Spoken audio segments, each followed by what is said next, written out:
morning, ladies and gentlemen, boys and girls. Welcome to Rise and Shine. My name is Jumani Juby Cox, and of course, with me, I am Adriel J.D. Wheeler. Blessed Monday morning to all of you. Thank you so much for joining us. Yes. A new week, a new working week, in fact, and a new school week.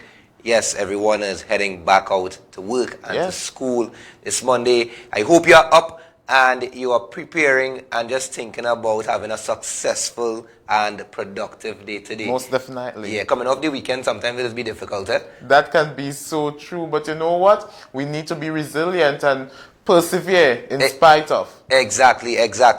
So it's like every other morning here on Rise and Shine, and we have some guests who are coming in today. Can you just inform them? Oh, most definitely. Well, as usual, it's Monday, so to kick us off, we're going to be speaking with the police, and this morning joining us is going to be Joseph Jordan, and he's just going to chat a little bit on safety for children. From there, we go into conversations with Travis Gardner, Met Officer, and Melissa Yearwood Jack, Community Outreach Officer attached to TEMA. And to close us off this morning, viewers, we're going to be chatting with Dr. Bishnu Raghunath, who is a political scientist, and he's just going to give us his views on that challenge that we're seeing between the Honorable Chief Secretary and the Deputy Chief Secretary. So, of course, you viewers are invited to stay tuned, and we are supposed to also have our lines opened this morning. Yes, of course. This tit for tat, or this spat, has been ongoing. And I think we are on the transparent side in terms of information coming out, and we hope that a resolution can be settled as soon as possible. But of course, the facts are out there, or the information is out there, and we hope that persons can decipher the truth from the false, and some sort of resolution could come about. But over the weekend, had a number of activities, Adriel. I mean, how you spent it there? I assume you was up Space Side. Yes, that is correct. Well, you know, Speyside, I think, is one of the best communities in Tobago, and I say that with absolutely no bias. But this weekend was one that was very restful and relaxing. I had the opportunity to do self-reflection, and you know, for me, that is a paramount factor in my weekend. But I know this weekend we also had the launch. The official launch of the Tobago Carnival, and if I'm not mistaken, you were in attendance. Yes, Tobago Jam, yes, definitely. The launch, the production was a good production, I must say. The hats off to T-Pack, because they would have been responsible for actually producing the launch in terms of the performances and the set and everything. And of course, the Carnival Committee, who have been working towards producing this first Tobago Carnival. So at the end of that, the turnout was good, you know. And you think we're coming with a vibe? You think we're ready? Yes. And the hot and steamy. I must say, no. The actual performances had the audiences jumping, waving, partaking, and enjoying the ambience. Of course, it was a free event. Yes. And I would say it was great. Yes, I would say it was more or less like a treat to Tobago to get involved and to come out and enjoy the experience as we move closer towards the Tobago Carnival in October. And there are a number of events. I know we didn't get time to really talk about it last week, but an international act, Burna Boy, is coming. Not necessarily part of the Tobago Carnival, but there's a new group that is having an event in Plymouth. And he's factoring. Yes, of course. And he is the headliner. Of course, they'll be honoring Lord Nelson as well, and a number of other local artists will be performing throughout that week. So October definitely is going to be a festive month. And we're only a few weeks away. Carnival is sooner than you may think.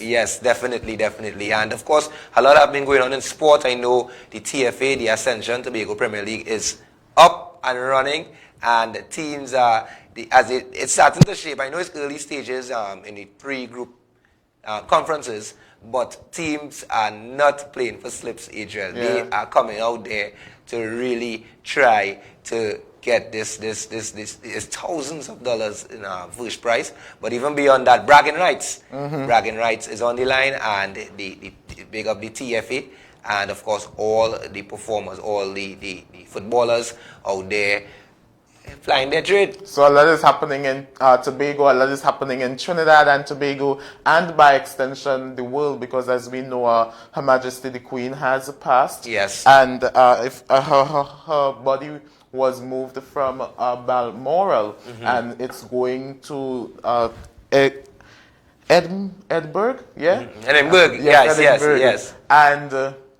I think for someone who has served the first 7 decades, that is 70 years, you know, it's truly a momentous occasion for the world to witness what is truly happening, and, you know, the transition from, you know, her death into that, seeing a new monarch. And it's a new era for us. But I do certainly hope that she has a diary somewhere where we can learn of, you know, all that transpired within her reign. But bringing it back home, Carnival is in October. We saw a lot of our local artists, you know, showcasing their talent on Saturday, and we even had some of our artists from the sister island in the person of Kes. We also had Iowa George. So yes, it started off with a bam, and I do definitely look forward to October. Yes, and what I'm looking forward to right about now, ladies and gentlemen, good morning if you're now tuning in, but right about now, let's take in Tobago Notes.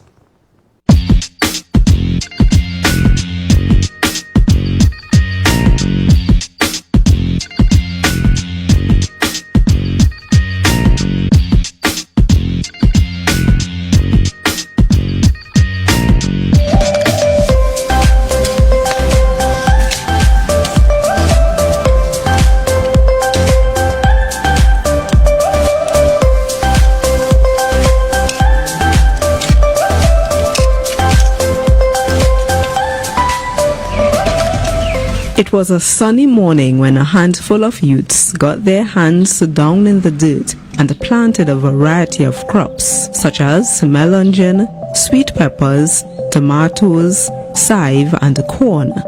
They were excited to participate in the practical component of the My Hands, My Produce project that took place at the Signal Hill Youth Center.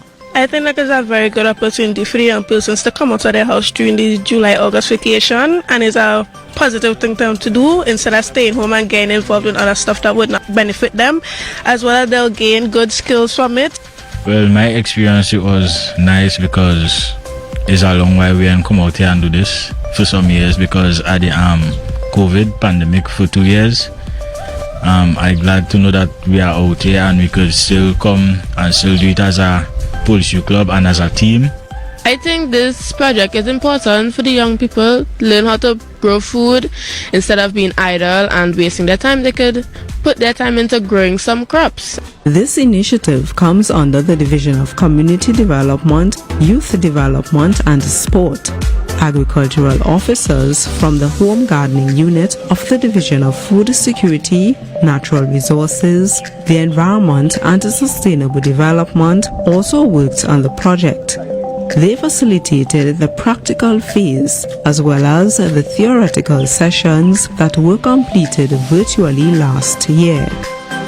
June Lashley, parent and leader of the Canaan Bonaccord Police Youth Club, is one person who got involved in both aspects of this agricultural project. For me, it was good because I put into practice. If you come at my home now, I have started my little gardening bottles and bins, so I would have put what I learned into practice so that I could have my own homegrown produce. So what I would have worked with my hands, I would consume from. Through the My Hands, My Produce project, parents as well as children now have knowledge about land preparation, spacing for different crops, types of fertilizers and composting. Coordinator of the Signal Hill Youth Center, Janice Macmillan, says that the initiative is meant to promote healthier eating habits and to stimulate young people's interest in this sector. It's very important because it's not only growing and planting your own food.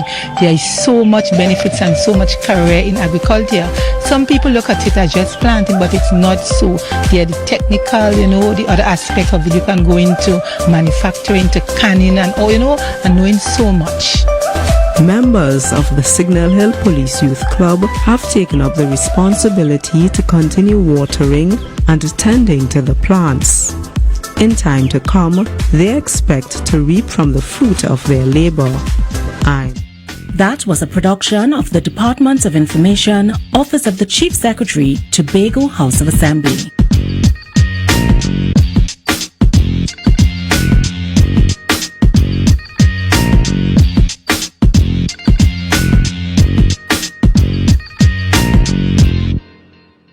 Yes, ladies and gentlemen, boys and girls, welcome back to Rise and Shine. My name is Jumani Juby Cox, and of course with me is Adriel Wheeler. And we want to acknowledge some of the persons on our Facebook Live. Yes. Marjorie George, good morning to you. Matilda Rhodes, good morning as well. Shirley Sandy, I'm seeing Cynthia Branch, she's up and alive and ready for all that we have to One bring of this our morning. loyal listeners. Yes. So good morning to you, Erica Oxley. Good morning. Sherry O'Neill. Good morning to you as well. Kelvin James. Of course, if you're listening to us from Buku, good morning. If you're listening to us up Speyside, good morning. Good morning to everyone throughout Tobago. If you're listening to us in Scarborough, if you are traversing to work or to school, good morning and do have a productive day. And Adriel, it's a Monday, and most Mondays are a little bit difficult in terms of getting accustomed to the weekend sleep. Yes. But on the brighter side, you have a full productive week ahead, and you are going to make a change this week. You are going to make a change literally. That is so true. And you know what I want to encourage persons to do? In the event that you're feeling a little bit reluctant or unwilling to get to work this morning, stop, take a few deep breaths, and trust me, you're going to be ready. Tell yourself that I can do this, I am worthy, and I'm definitely going to be success, because that has been my ordainment. Ah, boy, I like that. And like that that is one. all you need to do, and you are going to do fantastic for this week. You do plenty of reflections this weekend, right? Yes, I like that. Of course, when last you went to the beach, Adriel? Because on 2 occasions this weekend, I packed my bag and was heading towards the car, head to the beach, and the weather just changed. Listen, you will not believe that I live really close to the beach. It's not a problem for me to get to the beach. Right. But I have not been to the beach in weeks, if not months. Serious, boy? Serious? What causing that? Well, should I dare blame it on my schedule? Yes, but that is really and truly the factor. Sometimes life gets a little bit hectic. And another thing that I also want to impress upon you, the viewing public or the listening public, is that always make time for yourself, and always take that time to reflect and to rejuvenate. Because you see, when you keep going, you're not going to operate at your maximum. And trust me, we want you to be operating at your maximum. Take that time to reflect and to rejuvenate, as I said, and trust me, everything is going to be okay. Sometimes we really need to remind ourselves that taking a break is very important, and sometimes we feel as though when we take that time to reflect, we're kind of wasting time. But trust me, rest is more important than ending up in the hospital because you don't have sufficient sleep. So of course, take that time to revive yourself and your spirit. And as you see in rest and hospital, we saw the Minister of Health, Terence Dial, saying he didn't get COVID-19, but he contracted the swine flu. Yes. And that is funny, because I remember when swine flu was like a big deal when it broke onto the scene. It resurfaced onto the scene, and a lot of precautionary measures were put in place and to deal and treat with swine flu. So to hear this swine flu just resurrect in the midst of COVID-19, in the midst of monkeypox, it's like, wow, this world, again, we plaguing. So you really have to make sure and continuously say our prayers and be protected and keep it safe. There are a number of different things that's circulating in the space. I saw a number of persons still have on their masks and wearing their masks. I still wear mine. Yeah, persons are not playing with their masks. Sometimes I would not have on my mask, and I'll be going to a place, and I'll be like, boy, feeling to just go back in the car and just go. Yeah, because we have grown so accustomed to wearing the mask. It's almost like if you are doing something wrong without your mask. And I could imagine in the school system currently, I wonder what is the situation in terms of the numbers. We probably need to investigate that. Yes, to most get definitely. to get some fixed numbers with regards to what is taking place at in the schools. And of course, we know that every Monday we would get an update in terms of the COVID-19. Yes, from the statistics. Division of Health, yes. But at the school, we would like to know exactly what is taking place. But we would get to that at some point in time. And of course, I want to tell the parents, and you can feel free to comment whether you allow your charges to wear their masks at school. So feel free to do that right under the Facebook Live. Yes, for sure. So ladies and gentlemen, right about now, we're going to take a short break. When we return, we'll be speaking with the police. And they're going to give us, we're speaking about children. Yeah. They're going to speak about safety for children when we return. So stay tuned. We're going to take a short break and be right back with, of course, Joseph Jordan. Yes. That is correct. Stay tuned.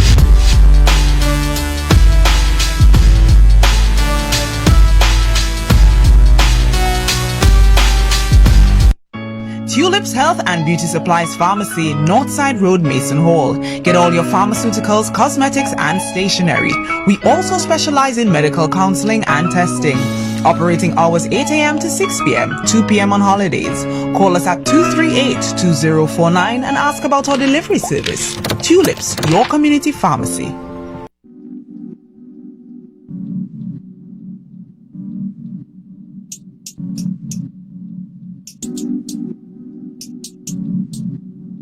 Sharon and Phoebe's Restaurant and the Big Fish Prestige Suite in Charlottesville. The perfect combination. Your home away from home. For reservations, call Sharon at 660-5717.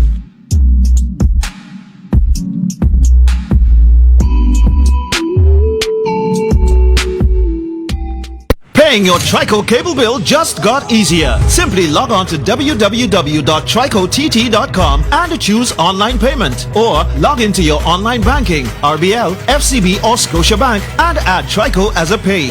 Yep, it's that easy. No stress, no more hassle, no more long lines. Just pure relaxation and social distancing from the comfort of your space. For more information, contact 639-4457 or log on to www.tricott.com. Trico Industries Limited. We are here for you. You can now get whatever you need whenever you need it anywhere in Tobago with Tapago. Your meals, medication, groceries and shopping all delivered directly to you. No more hassle, no more stress. Get the Tapago app today on Google Play or Apple App Store. That's TAPPOGO and let us deliver to you. Check our website at www.tapago.app or call the experts at 494-TOGO and 484-4746. Tapago. Relax. We will get it to you. Tapago's at your service. Lover. I told my granny, but she didn't help. He was so nice when we talked online. I threw up again. I just can't sleep. I failed my test. I missed school last week. Now he wants pictures of my body. I have a right to live free. Stop hurting me, please. Don't keep child abuse a secret. If you see something, say something. Report it today at 996. A message from the Children's Authority of Trinidad and Tobago and the European Union United Nations Spotlight Initiative. Have you visited Tobago Channel 5's Facebook or Instagram pages lately? Well, check them out now for all the interviews and up-to-date news. Remember to like, share and follow for Tobago news and current affairs information at your fingertips.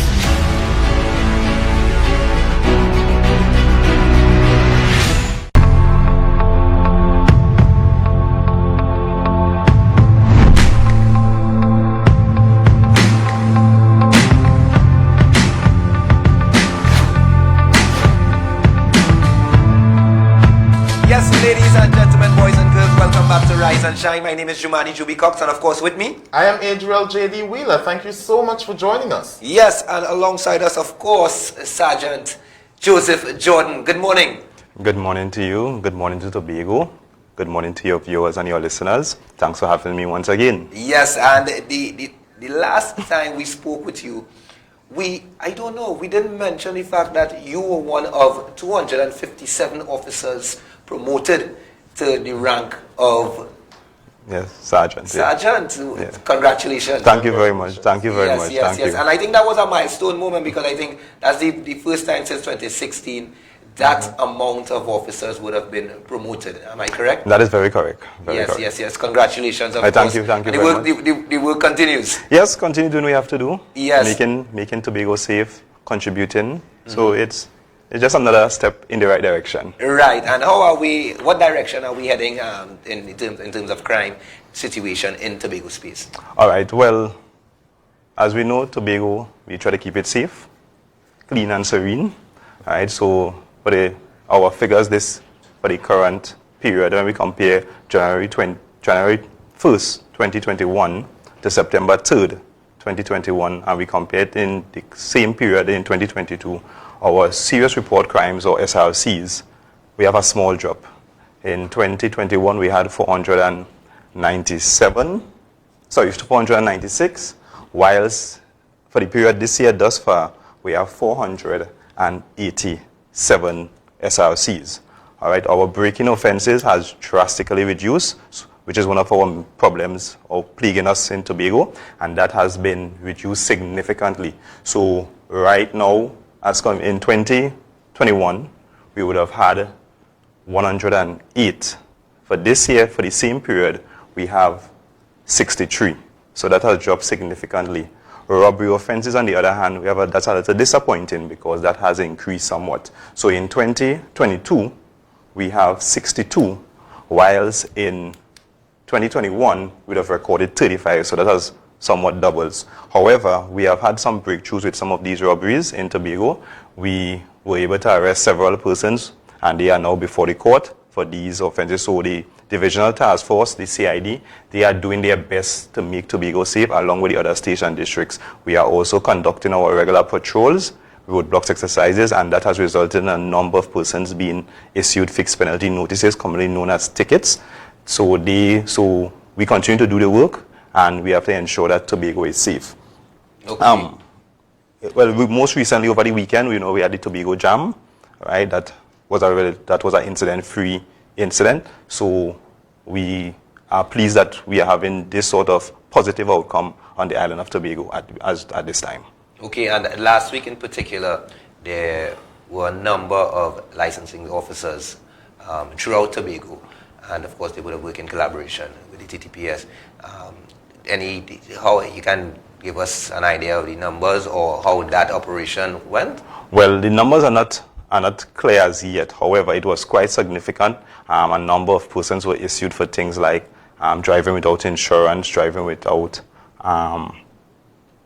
driver's permit. So some of them instances where persons were actually arrested and taken before the court for some of the traffic violations. There are persons who would have exceeded their what we refer to as the limitations as it relates to the amount of points that you will gather against ticket offenses. So these persons may have or should have been debarred from driving. So some of them were sorted out and they are being dealt with according to the law. The demerit points is a scary thing. Yeah. Ladies and gentlemen, make sure and do the correct thing. The demerit points, imagine you have your license, you having a time normally traversing through the country, and now your license either suspended or permanently suspended. Yes. You know what I mean? But of course, thanks for that information. It's important for our listeners and viewers. Yes, let's be up to date. And of course, we have that update each and every Monday morning. But we're going to get into primarily the discussion with safety for children, especially as we enter week 2 of the new academic year. Yes. So last week we touched on some of the tips, the procedures, the measures, the advice with regards to parents and the teachers treating with their children going into the new school term. So far, are there any major incidents that have been reported since the reopening of school? All right. No, well, since the first week of school has completed, we have had no reported incidents occurring, and that may be mainly due to a lot of students not turning out on the first week. As we all know, Monday of last week, teachers would have rested and reflected. So that the week last week, or the last week rather, was incident-free according to our records. Okay. Fantastic news. News. And let us look at safety for students in terms of transportation. We are aware that some schools do have maxi taxis in place in order to aid with the smooth transit for students. However, in the event that students, and there are some schools where students need to, seek their own transportation, are there any signs that a student can look for that may hint to a maxi or vehicle being unsafe? All right. As relates to safety, the THA in particular would have often provide maxi service to and from schools in Tobago. So that is one of the generally safe means of getting to and from school. However, we all know that we use the PA system, the PA system in Tobago, and that itself is illegal. However, what we can look at is, as students and even as parents, pay attention to the persons that are in the cars, who are driving. Sometimes you may observe someone who is not familiar, you're not familiar with them. You might take a note, try and take a note of the registration, even the description of the vehicle. Because many of us, we all go into cars and don't know the number of these cars. But a description of the vehicle, the drivers, sometimes the participants or the persons in that vehicle, you can pay attention to them so that if something, God forbid, do happen, at least you can assist the police by giving a description as to who these persons may look like. Okay, and of course, I remember my mom, she would have, it would have been kind of weird, trying to be a big man. Right. But she come in and she asks the driver, your name, sir, is your name by the way? And I say, no, in the car, in the back seat, like a beep screen. Yeah. But that is important. It is very important. It's very important because I said, and we know in Tobago we have a very common practice. We don't know people's name. We know nicknames. You will know somebody for many, many years, and you don't know their registered name. And when something do happen, you're wondering, like, just call him so and so. Right. And it's like, somebody may actually say his real name, and it's like, I don't know that person. So parents being familiar with persons who they associate with or have their, in case of transporting their children, try and know the correct name of these persons. Name and address is important. Yes, of course. And even the schools that are receiving the students should also be vigilant, be observant as very that are dropping off these students. Because, let's be real, a driver could drop a student today, this week, a month, and the same driver can be... Very much, you can prey on a young person, sometimes talking about sometimes grooming, especially with females, grooming them for sexual activity. So you have to really pay attention to who are transporting your children. And even with the tinted glasses, that is also a factor because the law, we have certain requirements as to how dark your car glass ought to be. So sometimes people hide behind these things to commit the illicit acts. And that is another thing. How prevalent is grooming here in Tobago? Our records, we have some instances of it, but one of the challenges that we have with sexual grooming is that many persons don't report it. All right, so sometimes there are not records. We don't have records to really prove the amount of cases, but we have had incidents over the last few years, and those persons are before the court. Okay, and of course, you encourage parents. I remember last week when we spoke with Mr. Alfred.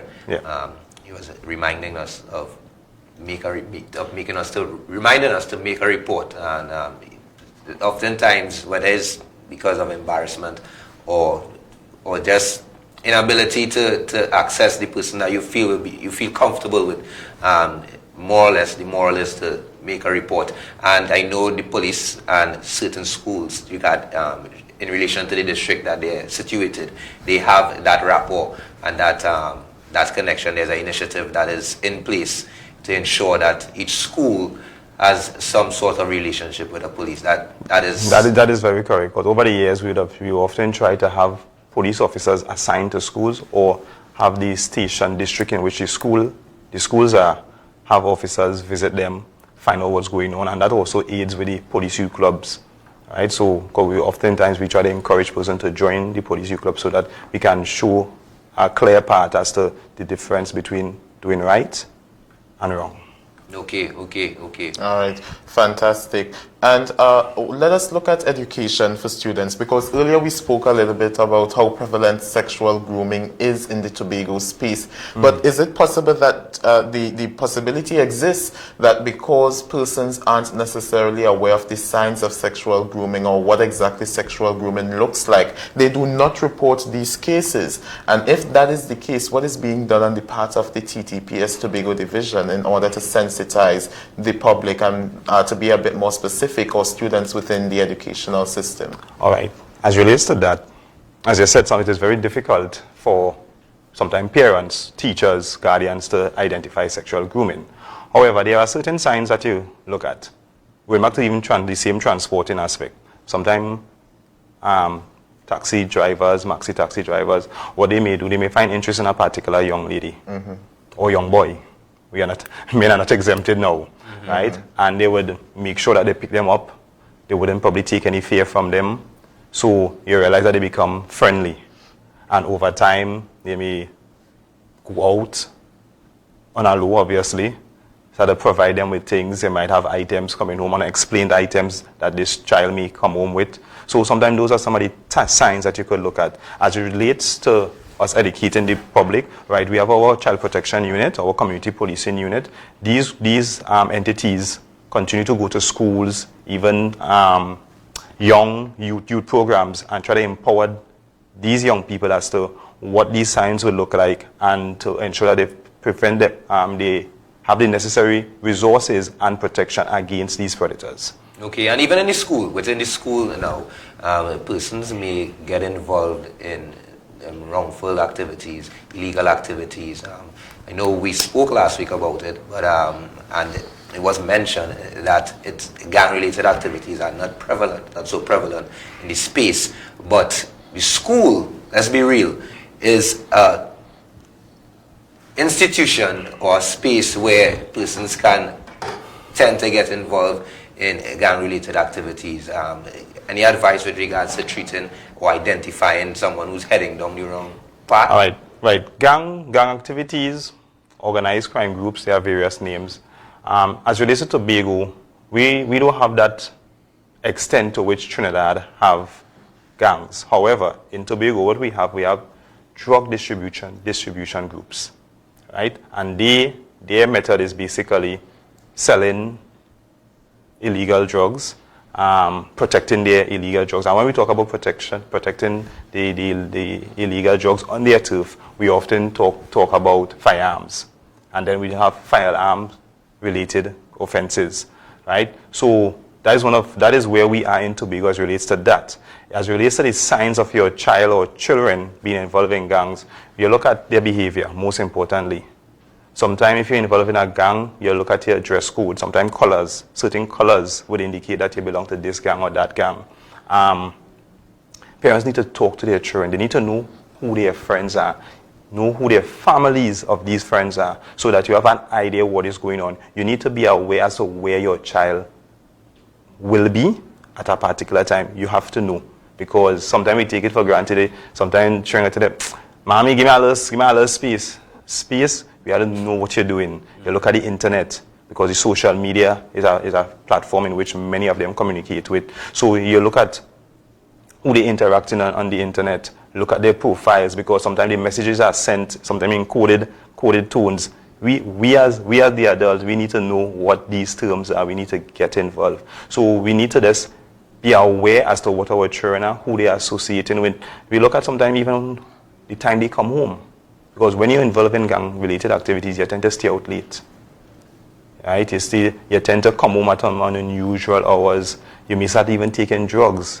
You'd often start at a small scale and elevate as you go by. So this is where parents need to be aware, have conversation with them, seek help. There are entities, even the same police youth clubs, there are non-governmental agencies that assist. So get involved, be aware what's going on with your child or children, and ensure that they stay on the safe path. Yes, I know normally, or oftentimes, a young child would,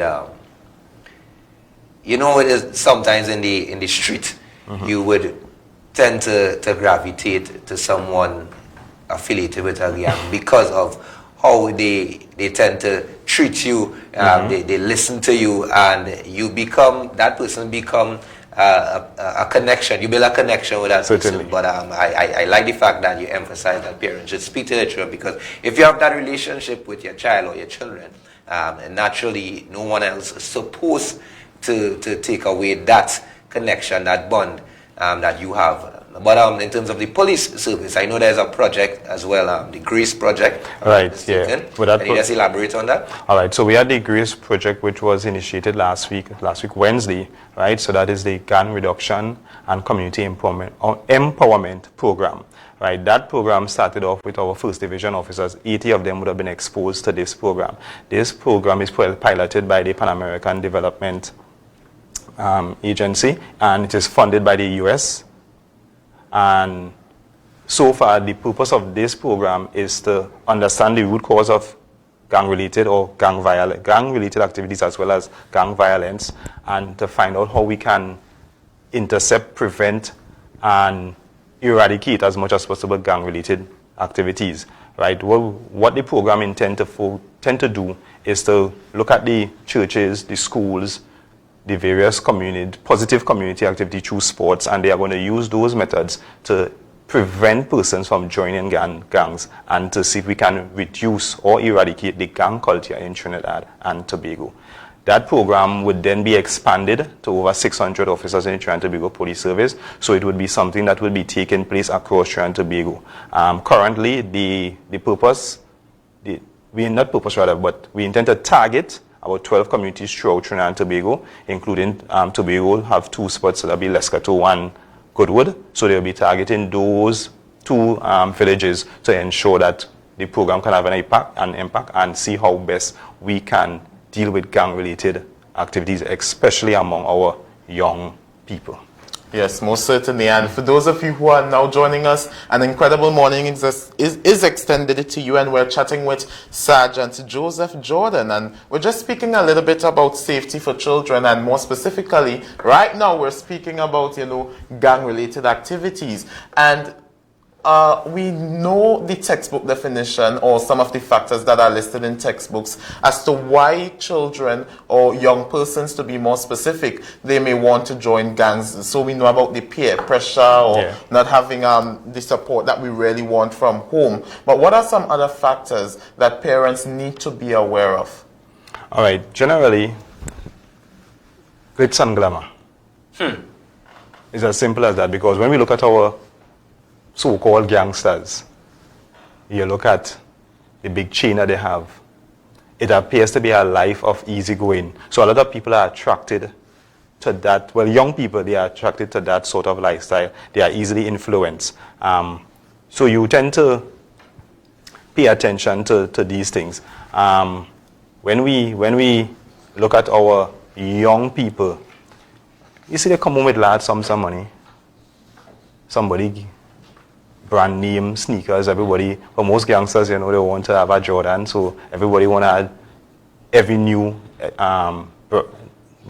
one that comes out. So those are some of the things that attract young people to the gang life. Sometimes broken homes, right? You're looking for a family to lean on. Things are not going well at home.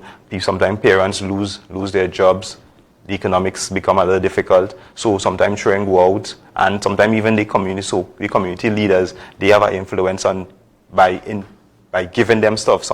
We all heard or having been aware of stories where community leaders send children to school. So then there's some level of allegiance to this gang leader or community leader, as they are referred to. So those are some of the things that parents need to be aware of. Yes, you have to leave it there this morning. I think the information is valuable, is as worthy, always. And it continues. It needs to be disseminated into the public domain, and of course, we need our young ones to be properly equipped to dealing with the ills of society. Certainly. And we really appreciate you coming here, Sergeant Joseph Jordan. Thank you. And the information is there. And we thank you very much for continuously coming here on a Monday to give persons the safety, the tips, the advice, and of course the crime update with regards to the situation in Tobago. So, Mr. Joseph, thank you. Mr. Jordan, thank you a lot. Thank you very much for having me. Good morning to Tobago and Trinidad and the wider extent. You all have a wonderful day. Fantastic. Yes. So yes, ladies and gentlemen, if you're now tuning in, this is Rise and Shine, and we're going to take a short break. When we return, we'll be speaking with Travis Gardner, from the Met Officer, and also Melissa Yearwood Jack, a Community Outreach Officer associated with TEMA. Stay tuned. We'll be back right after the break.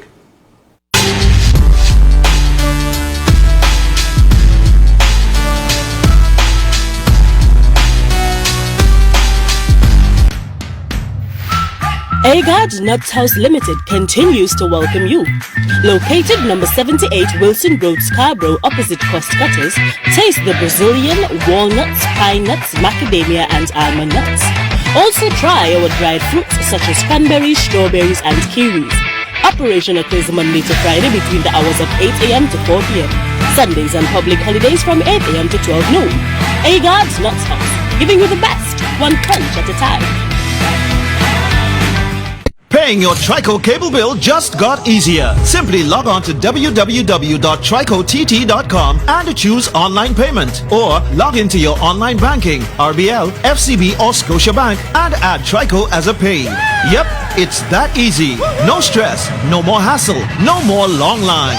Just pure relaxation and social distancing from the comfort of your space. For more information, contact 639-4457 or log on to www.tricott.com. Trico Industries Limited. We are here for you. You can now get whatever you need whenever you need it anywhere in Tobago with Tapago. Your meals, medication, groceries and shopping all delivered directly to you. No more hassle, no more stress. Get the Tapago app today on Google Play or Apple App Store. That's TAPPOGO and let us deliver to you. Check our website at www.tapago.app or call the experts at 494-TOGO and 484-4746. Tapago. Relax. We will get it to you. Tapago's at your service.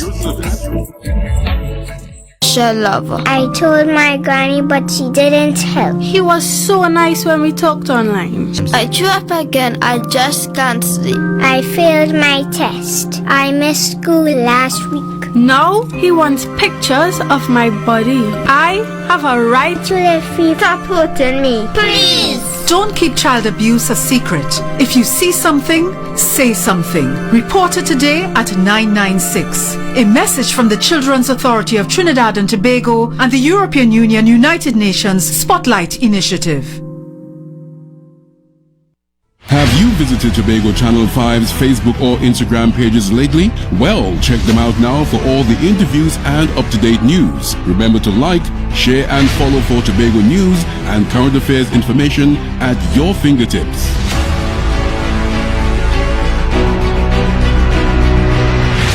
The Center for Human Development Limited is a first-rate organization with an experienced team catering to all your psychological, counseling, training and development needs. Serving children, adolescents, adults or organizations, we specialize in individual, couples and family therapy, intensive crisis management and trauma intervention, individual coaching, clinical consultations and all psychological assessments. Connect with us today. Call 374-9814 or 374-9996. Visit our website and follow us on all social media platforms. We are the Center for Human Development Limited, strengthening families, building communities, developing minds.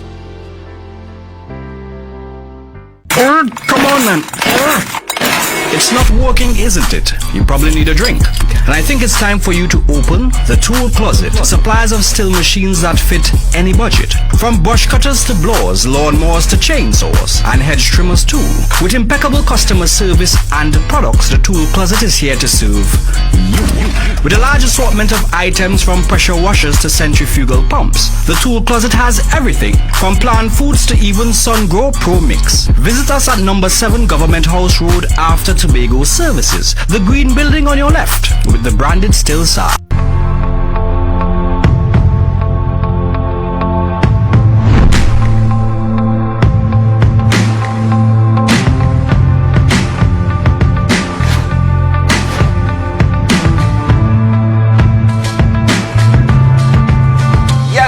Ladies and gentlemen, boys and girls, welcome back to Rise and Shine. My name is Jumani Juby Cox. Of course, Adriel is alongside me. And we are now getting into a discussion about the weather conditions. I know this weekend was Bego Jam, and quite ironically, when Iowa George was performing, the quote-unquote waterlord, we got a little sprinkle. Yeah, so you get to wet the whole crowd. Yes, and it'll be like that. But yes, and ladies and gentlemen, feel free to come in the comments and tell us if you attended and how it was, or if you didn't attend, why you didn't attend Bego Jam over the weekend. But who is in attendance right now? We have, of course, Mr. Travis Gardner. Good morning. Of course, a Met officer, and of course, Melissa. Melissa Yearwood Jack, Community Outreach Officer at TEMA. How are you all doing this morning? We're good. We're great. Thank you for having us. Yes, and I know I spoke about the weather, the little sprinkles, but we are still in the heights of hurricane season, right? That is correct. Yes, there's an update as to what can we expect. I know there's we just came out of Earl, I believe, and we're going into Fiona. But let's give us a backdrop as to the weather situation that we're experiencing right now. Right. Well, I'm glad to see that at least you are keeping up to date with the weather, and you know that we just had Hurricane Earl, which passed very close to Bermuda, and next on the list is Fiona. Right. Currently, we are monitoring 2 tropical waves across the Atlantic that may develop later on this week into next week. Right. Earlier this year, at the start of the hurricane season, I would have came here and I would let the public know to get prepared for the hurricane season. Now we are in the heart of the hurricane season, the peak, which is usually between August to October. So it's just to give the public a reminder, to stay prepared, stay vigilant, pay attention to our social media platforms so you can know, when we'll be affected by a system. Yes, and it's inconsistent these days. I was telling Adriel, unfortunately, the 2 attempts I made to go to the beach this weekend, I can go because it's sunny, pack my bags and everything, and the time I reach outside, the weather changed. Right. So it's so unpredictable these days, and that's just how the weather is for you. But in terms of preparations, especially for children going into school, what are some of the tips that we can announce and allow them to be aware of this morning? Right. Well, I'm glad that you said that because I often have to remind individuals or persons that we are living on an island, and it's easy for a cloud to pass over us and you'll get a shower. Then that cloud moves away and the sun is out again. Mm-hmm. Right. So it's just to make sure that your kids are prepared. Even though we are in the rainy season, something that you need to remember is that at this time of the year, the sun is extremely hot. We are up to 32 degrees Celsius on a daily basis here in Tobago. So you have to make sure that your kids have a good supply of water. Drinking water is very important for them at this time of the year to make sure they could keep themselves hydrated. On top of that, it's just for you and your kids to pay attention to the social media platforms to know when we will be affected by a major system. Hence the campaign we have running, Make Tobago a Hard Target campaign, so that you could have a plan in place, not just for yourself, but for your kids as well. In case of an emergency, they know how to respond. Do they know where the shelter is? Do they know which family member they should access or go to in the case of an emergency? Stuff like that. That is how you need to keep the kids informed. Okay, fantastic. And ladies and gentlemen, boys and girls, you're hearing from the experts themselves, and we know that it is very much important to pay attention to their social media pages and to really look after, even beyond in the school spaces or traversing, of course, there are a number of things that we take for granted. I remember going, because of course Tobago Channel 5 would have did some coverage at the same Bego Jam, and earlier in the day, my phone actually stopped working and I got a notification saying that it's overheated. And that's to tell you how hot it was. It was literally hot. And we tend to take certain measures for granted. And it's important to adapt and be fully prepared. But I want to bring Melissa into the conversation. We know that TEMA, preparedness is one of the major facets of TEMA. But wet roads and vehicles is a real thing, and we know the negative effects of that. Can you just give us a backdrop as to how prepared we should be for the conditions from TEMA's perspective? Well, bringing back to the campaign, that is what we want to teach people, what to do in times of, not even times of adverse weather, what to do on a day-to-day. Day-to-day, you should be one, as Travis mentioned before, listening to the alert from the TT Met, ODPM and TEMA. What tends to happen in Tobago is that because we don't have anything major, that we haven't had a major hurricane since, I think, Hurricane Ivan, I think that was in the early 2000s, and before that, Hurricane Flora. What that tends to happen is that people ignore the signs, or they don't take it seriously. Like Travis mentioned, or you mentioned before, you asked what to do with your children. For example, we've been teaching people how to have a family communications plan. Something simple as making sure your kids know your work number, have your emergency list laminated and in your kids' bag. Because sometimes in an emergency, when you ask kids the question, who do you want to call, where does mommy work, they do not know. And sometimes in an emergency, when there's havoc, the teacher and all will be in that. So sometimes the emergency responder would have to ask the kids directly, don't know what may happen. So your kids may be to answer those questions. For yourself as well, you need to know what is in your emergency kit. You mentioned your car. What is in your car right now? Do you have these correct supplies to handle your emergency if you can't get home? Recently you saw that somebody drowned in flood waters in Trinidad. One of the things we always tell the public is don't drown, turn around. We always have that in, when we have flood waters, we always say to the public a reminder, don't drown, turn around. Simple things like don't go into flood water. You don't know how deep that is, you don't know what's in the flood water. And you know the disease that you could get by walking through flood water. So you don't want to get yourself in any trouble when there's flood water. Simple as making sure that your car tire is good. You don't want any accidents on the road during that time. So things like that we tend to educate the public a lot in. I specifically speak to the public about what to do before a disaster.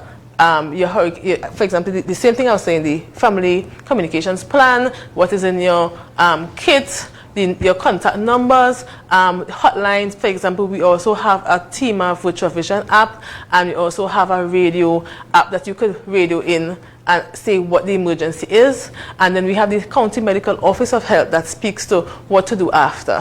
How to clean your water. For example, you could clean water with bleach, what to look out in terms of sanitizing your food and such. And Travis, of course, speaks about what does the warnings mean. Some people will see, okay, what is a potential tropical cyclone? That people would get confused with the terminology, what the signals mean, what the signs mean, what is a depression, what is a storm, what is a storm watch. So he educated the public of what is those terminology mean and what does the one is the Med Service puts out, what they do and they mean to you.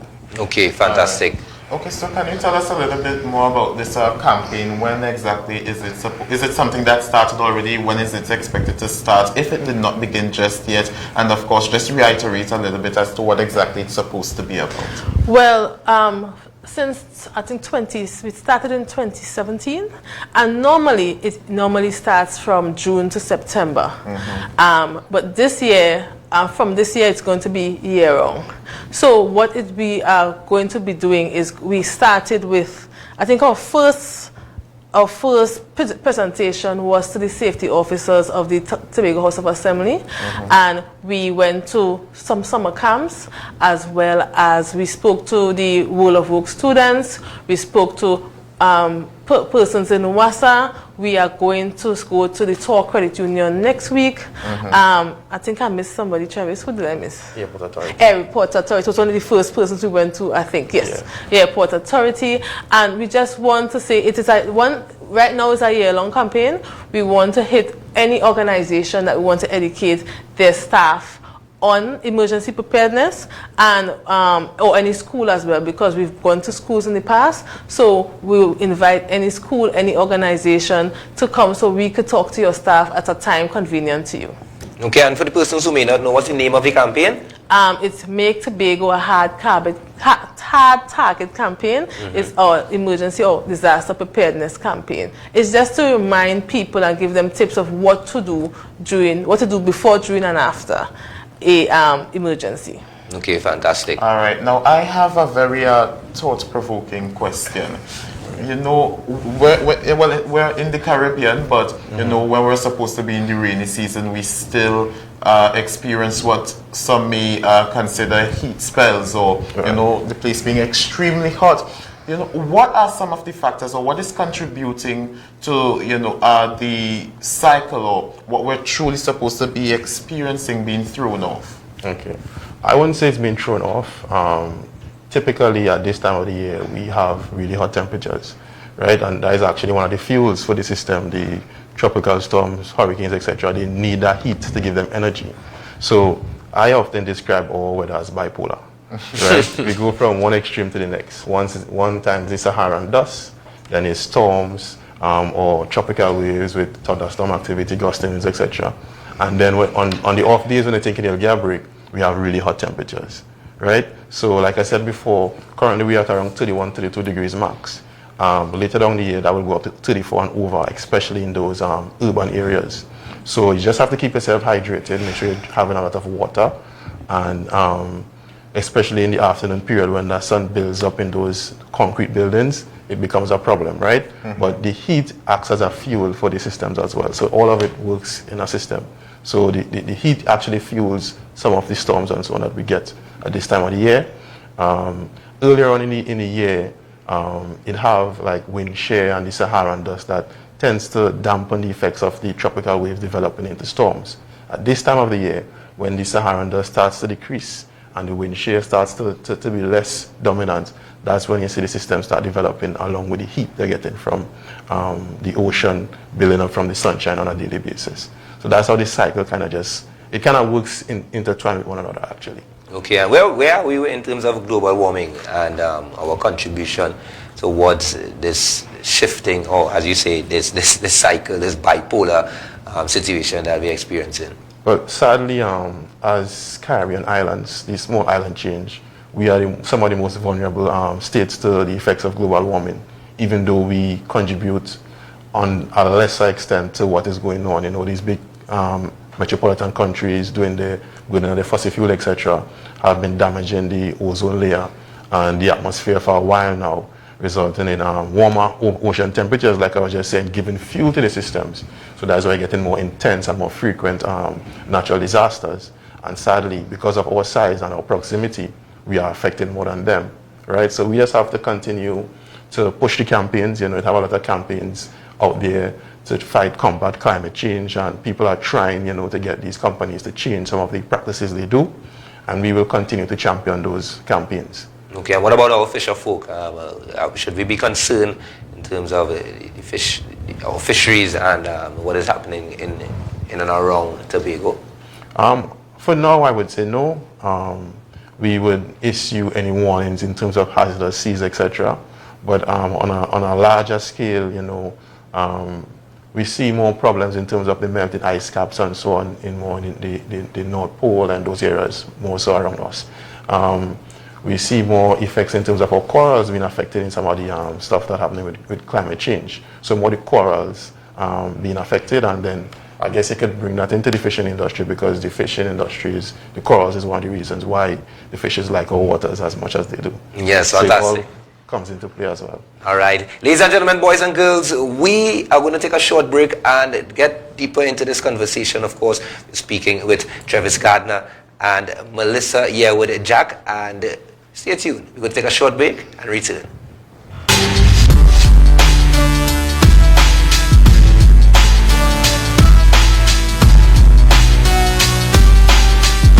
Are you looking for a place for your loved ones? Heavenly Care welcomes you. Located at Northside Road opposite Massey Motors, we offer a variety of services. These include doctor visitations, social activities, geriatric care, and much more. Contact us at 277-9595 or visit us at Northside Road opposite Massey Motors. At Heavenly Care, compassion is at the heart of all care. Have you visited Tobago Channel 5's Facebook or Instagram pages lately? Well, check them out now for all the interviews and up-to-date news. Remember to like, share and follow for Tobago news and current affairs information at your fingertips.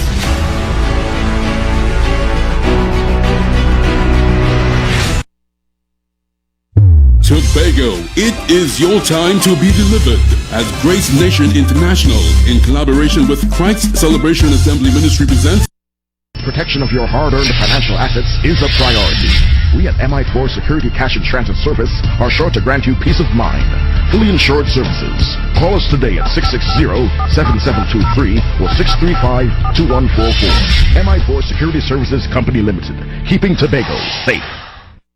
Visit McCorney Home Depot Limited in Richmond in their spanking new and spacious showroom. Get all your hardware needs, building materials, including blocks, steel, cement, and sand, household items, plumbing and electrical supplies, paint, tools, toilet sets, doors, ceiling fans, steel products, and much more. McCorney Home Depot Limited in Richmond. Catering from foundation to finish. Open Sunday to Friday from 8 a.m.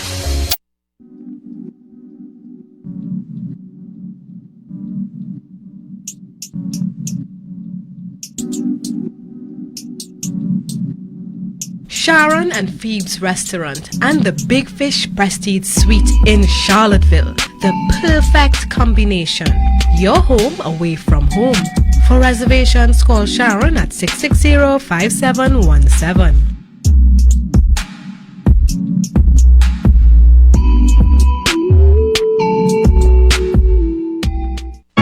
Tulips Health and Beauty Supplies Pharmacy, Northside Road, Mason Hall. Get all your pharmaceuticals, cosmetics, and stationery. We also specialize in medical counseling and testing. Operating hours 8 a.m. to 6 p.m., 2 p.m. on holidays. Call us at 238-2049 and ask about our delivery service. Tulips, your community pharmacy. The Center for Human Development Limited is a first-rate organization with an experienced team catering to all your psychological, counseling, training and development needs. Serving children, adolescents, adults or organizations, we specialize in individual, couples and family therapy, intensive crisis management and trauma intervention, individual coaching, clinical consultations and all psychological assessments. Connect with us today. Call 374-9814 or 374-9996. Visit our website and follow us on all social media platforms. We are the Center for Human Development Limited, strengthening families, building communities, developing minds.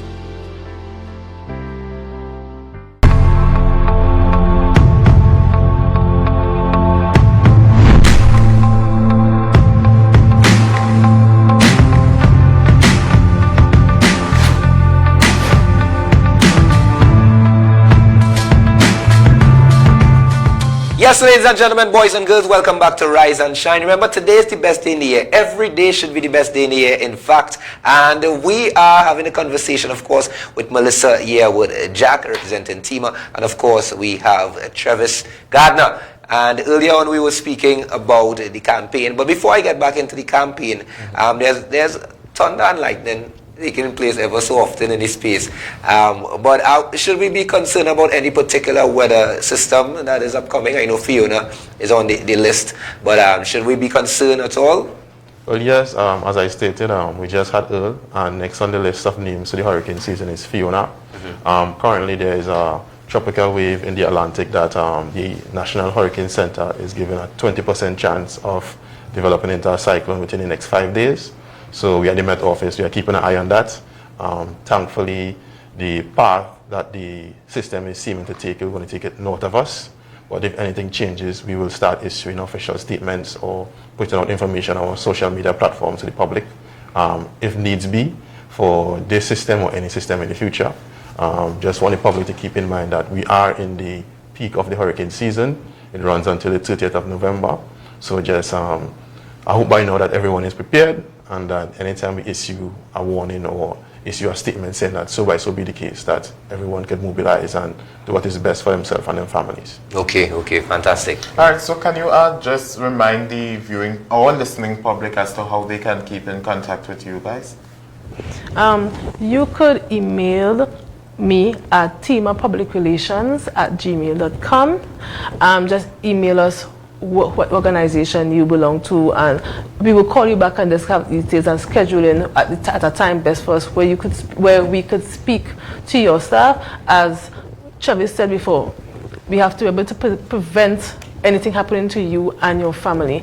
And when we go to speak to persons, we realize that normally we don't think about those things until we have a tropical storm watch the day of or the day before, and we don't want to be one of those persons who at the line at the grocery when a tropical storm is coming and we're not prepared, or we're now going for stuff and the hardware is finished off soccer bags and stuff like that, which happened the last time where people was calling TEMA the day of the potential tropical storm is supposed to hit, asking us for things like soccer bags and stuff. You don't need to be that person. So to assist you to not be that person, you could call us so we could give you a list of things that you could do before, right now, so you could be better prepared. And what are some of those items persons are going to definitely need in the event of a storm or hurry? Things that I don't think people think about anymore is a battery-powered radio. Remember, the first thing that goes down in any kind of emergency is telecommunications. Even on a normal rainy day, sometimes your phone stops working. And what happens? Yes, and current is gone. So two things that I would always speak on is have a flashlight and candles or a battery-powered light and a radio. No, the radio, nobody has a battery-powered radio anymore, but think about it. Most of you all get your news from social media, Facebook or WhatsApp, or even looking at right now I'm sure a lot of people is looking at me right now through Facebook. That will be gone because one, you have no current and you will have no telecommunications. What did we used to do before that? Listen to the radio. So how would you know which shelter will be open? How would you know where the government will be dropping off food from? You want to get the right information at the right time. You don't need to ask your neighbor and your neighbor tell you this place, and when you go by the place because of hearsay, it's not there, and when you go by the correct place, there's no more. So you need to be able to keep in contact with the correct authorities. Yes. Right? So those are the two things that people don't really think about. And also, if you have tin food, make sure to look at the expiry dates of those food. You don't need to get sick during those period of time. I'm not bashing the health practitioners, but you know our hospital, if you go there on a normal day, you have a long wait. Yeah. Imagine if there's a hurricane or a tropical storm. First of all, you know that if you're a health practitioner, I'm going out after I take care of my own.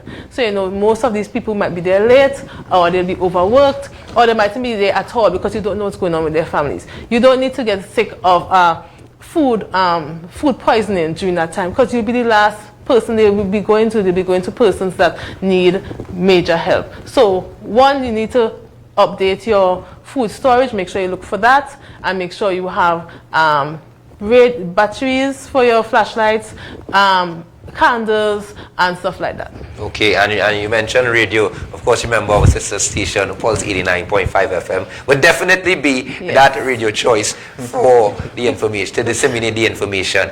You all would have worked with a number, and I'm speaking to TEMA, you would have worked with a number of other bodies in this space in dealing with an emergency and stuff. But for persons who don't know, what is the process, as in the communication process in the event of a major weather emergency? We have the Tobago Disaster Management Committee in Tobago.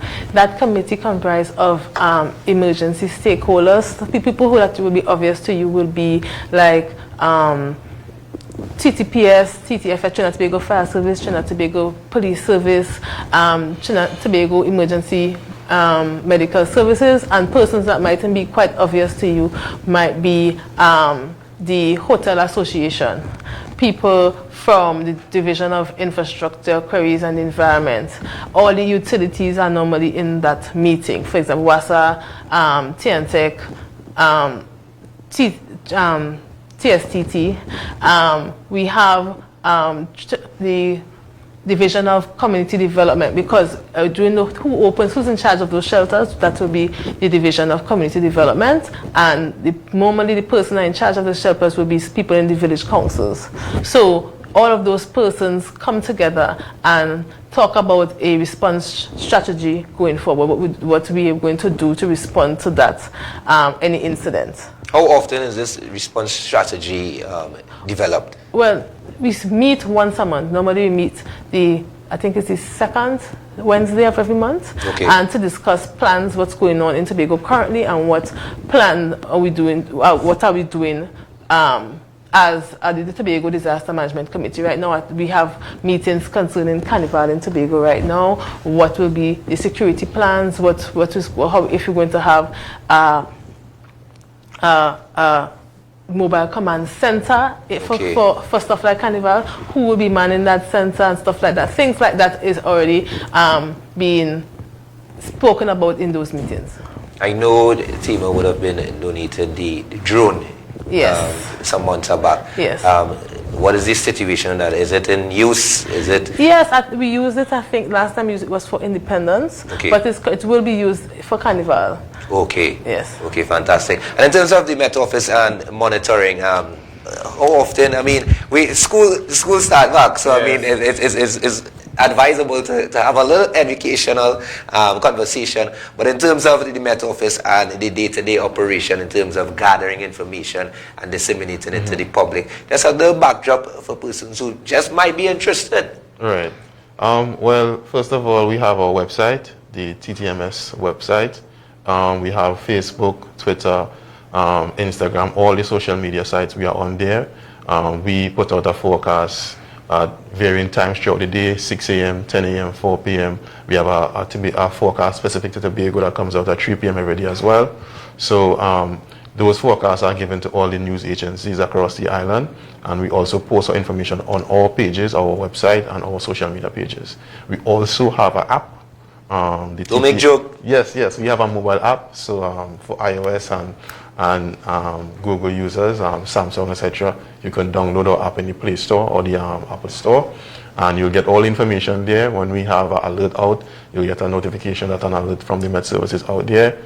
We also just added a new feature which gives you air quality. Because of the Saharan dust, persons have been complaining, so we now have something there for persons who want to know what the air quality will be like, so you can prepare yourself in the future if you're going to have Saharan dust to give you respiratory problems. Can you share the name of that app? Yeah, I'm interested. Yes, the TT Met Office mobile app. As you go into the App Store and you type in TT Met Office, you will see it pop up there. You can download the app and you will go from there. Okay, fantastic. Ladies and gentlemen, boys and girls, I mean, it's important for us to be prepared and, of course, pay attention to what is taking place in this space. You know, weather is so unpredictable, and we definitely need to keep in touch, of course, with TIMA and the Met Office. And I want to just take this opportunity to thank you for coming on the show with us this morning to discuss what is to be expected, and, of course, just to refresh persons' minds in terms of how to prepare for extreme, and even if it's not too extreme, weather conditions. So thank you a lot, Melissa here with Jack, and of course, Travis Gardner being with us this morning. Any final words? No, I just want to add, as Travis mentioned his app, I want to mention TIMA's app, TIMA Virtual Vision 2.0, that you could also download, and we give alerts if we have a fallen tree, when we have any kind of incident in Tobago, so you are ahead of the curve. So you could also download our TIMA Virtual Vision app and follow us on all our social media as well. Okay, fantastic. So thanks a lot for being with us this morning. Ladies and gentlemen, boys and girls, if you're now tuning in and you're enjoying the show, you can tell the driver that is traversing you to your destination. You can just raise the volume up a little bit, of course, and enjoy the conversations that we are having if you're listening to us on Pulse 89.5 FM. If you're watching us on Facebook, good morning to you as well. If you're watching us on television, good morning, and I hope that coffee or that tea tastes good, and you have a good breakfast on a productive day. So thank you again very much for speaking with us, and we're going to take a short break. When we return, we'll be speaking with Dr. Bishnu Raghunath. Yes, you know the situation with the Fadi Augustine. The Chief Secretary and the Deputy Chief Secretary, so he's just coming to shed some light on that challenge for us. Yes, so stay tuned. We'll be right back.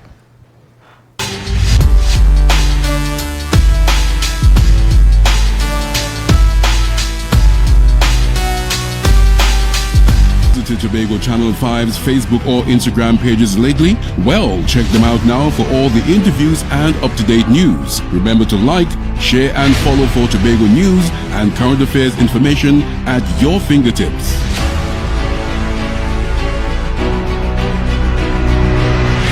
Who say you had to go to town to get the best in wholesale prices? Check out Goldsboro Minimart today for the best in wholesale and retail prices. We have Coca-Cola, Smalta, Malta, juice, 10 kg powder soap, 5 liter dishwasher liquid, 5 liter fabric softener, detergents, and so much more. And newly added to our shelves, genuine parts for trucks and pickups. Mitsubishi, Kia, Hyundai, Nissan, and Isuzu. Check Goldsboro Minimart, located Goldsboro Main Road, conveniently open Sunday to Friday, 7 a.m. to sunset. outset. Contact us today at 660-4095.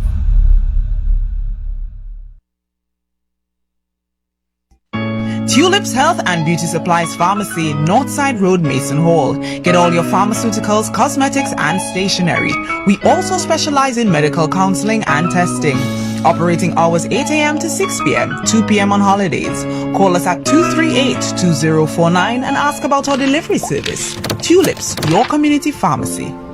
Visit McCorney Home Depot Limited in Richmond in their spanking new and spacious showroom. Get all your hardware needs, building materials, including blocks, steel, cement, and sand, household items, plumbing and electrical supplies, paint, tools, toilet sets, doors, ceiling fans, steel products, and much more. McCorney Home Depot Limited in Richmond. Catering from foundation to finish. Open Sunday to Friday from 8 a.m.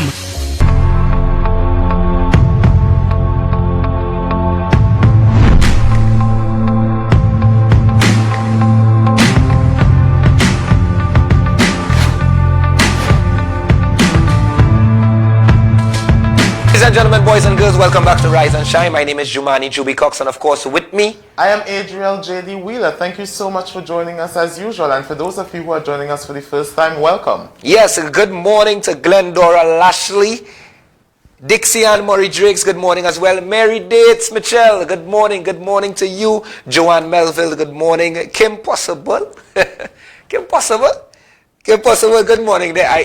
Kim Possible was a cartoon on Disney Channel. Kim, so I can't recall that. Yes, Kim Possible. Yeah, I mean, call me, beat me if you want to reach me. Okay. I no thing. Aye. But we yeah, also have Joy Devines 4 with us, Margaret Lindo, Kelvin Cato. We also have Marlene Hamilton, and of course we always have those people who we meet whenever we're out in that public space. Like on Friday, I met a gentleman from Roxborough, and he stated that he's locked on and tuned in every single day. So unfortunately, I didn't get the name, but a pleasant morning to you, and thank you so much for choosing Rise and Shine here on Tobago Channel 5. And I want to take this opportunity to say a special good morning to Miss Marlene. Miss Marlene shared with me that she's always locked on and listening, and she enjoys the conversations. So thank you so much to all those who are always listening, locked on, and you guys make it your duty to ensure that you're viewing the Rise and Shine morning show. So we say thank you. yes, Rise and Shine to you. And if you're listening to us and while you're in the vehicle, good morning as well, of course, on our sister station, Pulse 89.5 FM. Good morning. And I also see a lot of persons from the day-to-day, and they actually express their enjoyment listening to Rise and Shine, and they have been loyal to Rise and Shine from inception to date, and we continue to bring you news, current affairs, and conversations for you. And earlier was asking persons if to just tell us in the comment if you attended the carnival launch, Bagel Jam, which took place at Shaw Park over the weekend, and there were a number of artists. Of course, we had Shamika Dimnoon, we had Desire, we had Adana show in Winchester. We had Tam, yes, and he actually acknowledged the fact that it's his first big stage performance, and interesting young guy, young man, and he enjoyed it a lot. And I like the fact that for the unique Tobago Carnival, the local artists definitely went out there and did their thing. Of course, shout out to the A-Team band who backed a number of the artists. They did an incredible job. Incredible job. And of course, we know there were Kess, Devon Tyler with his band, and also we had Iowa George, we had Farmer Nappy, the Scarborough Rhythm, Colonel Roberts, Zan, Adana, Chingy, Second Star, trust me, and of course a number of performances, and the persons in the crowd enjoyed it definitely with the Shaw Park as the backdrop. And wow, it was a good. And I also saw fireworks. We had that. Lots of fireworks. It had about 3 different segments of fireworks. Wow. I must say that the committee, by extension, the THA, they definitely would have put out to ensure that they launch with a bang. Literally, they literally launch with a bang. And you can tell us in the comments if you attended. How was it? Are you looking forward to the carnival season? If you're interested in carnival and that kind of stuff. And if you didn't attend, you can also tell us why you didn't attend. If it didn't interest you, and how you feel about going into this October festive period. I know we spoke to the police earlier on, and they were definitely out there in their numbers. They said it was an incident-free event. And of course, Tima even said that they are in talks, they are planning strategically for the Tobago Carnival period, and measures will also be put in place there. So that is what took place over the weekend. Of course, that was a big deal. I had a neighbor, she said, when she saw the fireworks, she literally came out of her bed, went outside, and took it in. She was amazed. She didn't know what was taking place. Yeah, there were a lot of fireworks, and fireworks is always exciting. And what is also exciting is CPL. CPL is very much taking place, and of course it's over in Trinidad and throughout the Caribbean. But the CPL, the shortened version of the cricket, is always an exciting affair that takes place from time to time. Around this period in the year, and that is something that I know there's a lot of avid cricket fans who follow in the cricket. Adrian. I mean, I enjoy the sport. I wouldn't necessarily say I follow cricket like how I follow football. I understand. But I enjoy the cricket, and I had the privilege of attending some of the CPL, and it's a vibes. Yes, it's a most certainly. And while on that note, today, Monday, 12th September 2022, Prime Minister Dr. Keith Christopher Rowley is to host a media conference at 9:30 a.m. So I think that most likely that coverage is also going to be streaming on Tobago Channel 5, most likely. If not, you can always stay tuned to the Prime Minister's page. It's very crucial that we keep abreast as to what's happening in the country. So today at 9:30 a.m., the Prime Minister is going to host a media press conference. So of course you must ensure that you're locked on and listening. Yes, I wonder if the Honorable Chief Sec is going to eventually address the situation that is taking place between himself and Watson Duke, or would he just leave it and let it go through its course? I don't know. I'm looking forward to this particular week. But I guess we could allow callers to call and share, not necessarily that topic, but generally feel free to call us at 308-4549 and share your comments. You may have something to say. We welcome you to call us now. And of course, you can share your comments on Facebook as well. Good morning, Marlene Hamilton. Good morning, Otis Nixon. Good morning to you. And of course, Joy Devines 4. Good morning, Cynthia Stevenson, Dennis Cox, the entire family, of course, who are listening, who always listen and share their comments. They don't necessarily share to the live, but they'll hit my message after the show and be like, hey, you shouldn't say this, or you're well done, or you know what I mean? It's always important to have that relationship with the most family certainly, most certainly. So yeah, so feel free to call us, of course, at 308-4549. Remember earlier on we spoke with the police, and of course advising parents, teachers, and of course guardians in regards to treating with their young ones, especially going into this new calendar year, this new school year, and this new school term. And of course we also spoke with Travis Gardner, Met Officer, and also Melissa Yearwood Jack, Community Outreach Officer with TIMA. Yes, so the conversations this morning covered security, covered safety, covered school, and also covered the weather condition. And we know that next on the cyclone list 2022 is Fiona. Yes, it's interesting to find out where these names come about. Yes, I know. It's funny. I think there's a specific order. Yes, and we have a caller. Good morning. Oh, okay. So remember, you can share your comments on Facebook as well. And I think right about now we are just about ready for Dr. Bishnu Raghunath, political scientist, and speaking to his thoughts on the situation right now with our Chief Secretary and Deputy Chief Secretary. Good morning. Good morning. Pleasure to be here. Good morning. Are you hearing us loud and clear? Yes, I'm hearing you loud and clear. Okay, fantastic. So, of course, the situation in the space right now, there's a public, well, should I say a virtual spat between the Chief Secretary, Fali Augustine, and also the Deputy Chief Secretary, Watson Duke. And this started sometime last week. Of course, if in case you don't know, ladies and gentlemen, of course, Deputy Chief Secretary Watson Duke would have complained about a situation with the Roxborough folk group out there in New York and not getting exactly what they asked for. And coming to the latest, I'm hearing talks that the group is yet to receive any support. But from a political standpoint, is this bad?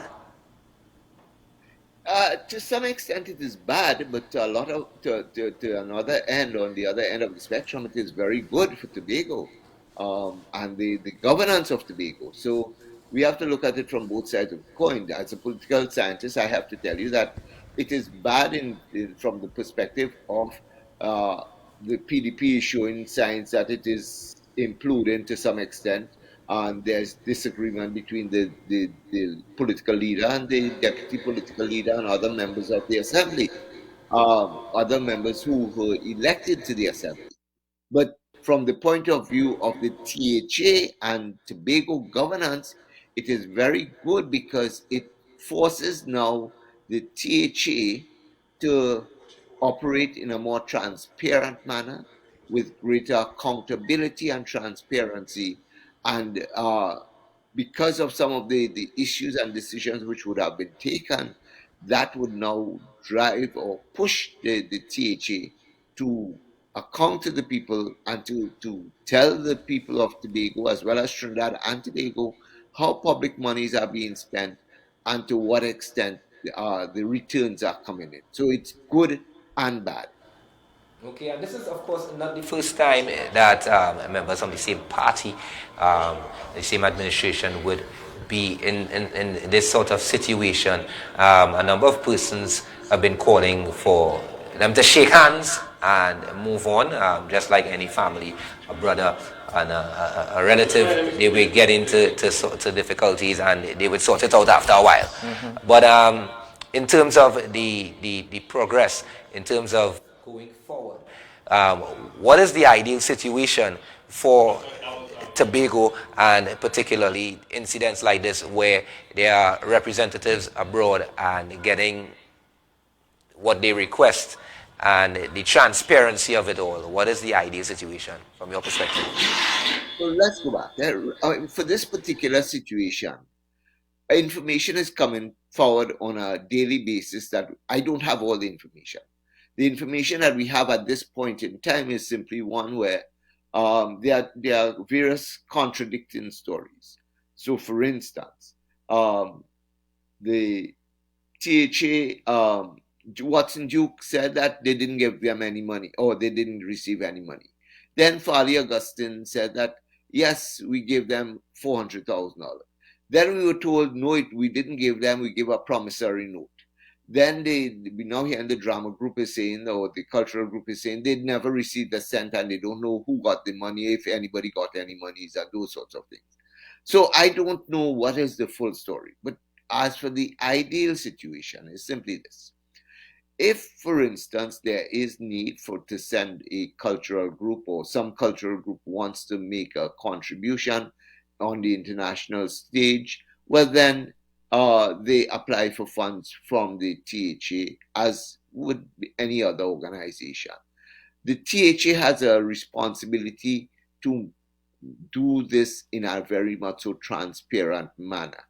So, for instance, I don't expect them to come every week and account to the assembly how they're actually going to spend money. But the point about it is simply one which says that once a group like this applies for money, at some point in time, I mean, the business of the THA is not that much that they can't spend a minute or 2 minutes for somebody saying, oh, the secretary responsible for culture coming to the THA assembly and saying, in 1 week, we've gotten a request for so and so. We have decided that we're going to give them X amount of money and let them go off on their trip. We cannot give them the full amount. Those are the sorts of things. And in that context, now you start the process of accountability. You start the process of accountability that before monies are being spent that or that are not budgeted for in the normal budgetary system, that they are at least there's some degree of transparency how the public monies are being spent. Once you do something like that, there's absolutely nobody who could come back and say, well, look, we didn't get this, or we're supposed to have gotten this. Now, so that's one aspect of it. Now, when, for instance, we were told, and this is where I said the information is fast and hard coming and at different levels. When we were told, for instance, 400,000 was given to this group of 27 people to go to New York to perform. And my question is, why $400,000? And how far could $400,000 carry you? Well, for all intents and purposes, the airfares for the 27 people might cover $100,000. Then there would be $300,000 outstanding, which could very well more than afford to feed and accommodate or give lodging to 27 people for a week. So I would think that the monies were sufficient. Now, question is, there's always that discrepancy between what is being said that you are getting and what is actually given. And when I say there's that time discrepancy, I mean, we hear it all the time in Trinidad, where regional corporations are saying, well, the government budgeted it for us X amount of money, and look, we're in the last month of the financial year and we haven't gotten half of that yet. Well, that is the context in which we now need to say, to what extent does the administration work in a very efficient manner, that if they decide to give money, that the money is actually transferred and the subventions are received. So that is the other aspect of it. And that is where I said it bodes well for Tobago and the THA Assembly, because what it drives the THA Assembly now is if you promise to give people money, you make sure and you get it to them.